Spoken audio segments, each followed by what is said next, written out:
और difference of opinion लेने का तरीका क्या होगा उस पर भी संविधान ने लिखा हुआ है, उस पर भी सुप्रीम कोर्ट ने बोला हुआ है, उस पर भी ट्रांजैक्शन ऑफ बिजनेस रूल है उसके ऊपर कि कैसे होगा।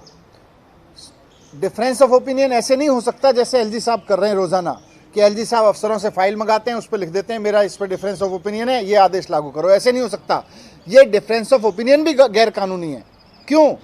क्योंकि कानून में लिखा हुआ है कि डिफरेंस ऑफ ओपिनियन तब करेंगे एलजी साहब जब मंत्री कोई निर्णय लेगा, मंत्री निर्णय लेके एलजी साहब के पास भेजेगा। एलजी साहब अगर कहेंगे कि साहब इस पे अलग है तो एलजी साहब की ड्यूटी है, ये कानून में लिखा हुआ है। एलजी साहब की ड्यूटी है कि पहले मंत्री को बुलाएंगे, उससे चर्चा करेंगे। लिखा हुआ है कानून में कि पहले चर्चा करेंगे, और चर्चा में अगर मंत्री के और उनके बीच में सहमति नहीं बनती है तो वो मुख्यमंत्री को कहेंगे कि एक बार इस पर कैबिनेट में चर्चा करो। मंत्री नहीं मान रहे, कैबिनेट मान जाए, और कैबिनेट भी नहीं मानेगी तब एलजी साहब के पास ये पावर है कि वो कोई निर्णय लेंगे और सेंट्रल गवर्नमेंट को कहेंगे भाई इस पर डिफरेंस ऑफ ओपिनियन है। उससे पहले एलजी साहब के पास कोई पावर नहीं है। तो जो डिफरेंस ऑफ ओपिनियन एलजी साहब ले रहे हैं उसमें कोई प्रोसीजर फॉलो नहीं कर रहे, वो इलीगल तरीके से इंप्लीमेंट करा रहे हैं, अफसरों से डरा के धमका के उनको, संविधान को मान नहीं रहे। सुप्रीम कोर्ट के फैसलों के बारे में उनका कहना है सुप्रीम कोर्ट के फैसले मेरे ऊपर लागू नहीं होते, मैं तो लेफ्टिनेंट गवर्नर हूँ। आप संविधान के आदेश पे चलते हो, भारत में ही रहते हो, भारत में के ही एक राज्य में एलजी हो, आपको संविधान को भी मानना पड़ेगा, सुप्रीम कोर्ट को भी मानना पड़ेगा, नियम कायदे कानूनों को भी मानना पड़ेगा। आप जिस पार्टी के होंगे, ऐसा नहीं है कि दूसरी पार्टी की सरकारों के बारे में आप बोलें उसकी पार्टी का कोई भी फैसला मैं कहीं से भी उठा के पलट सकता हूँ।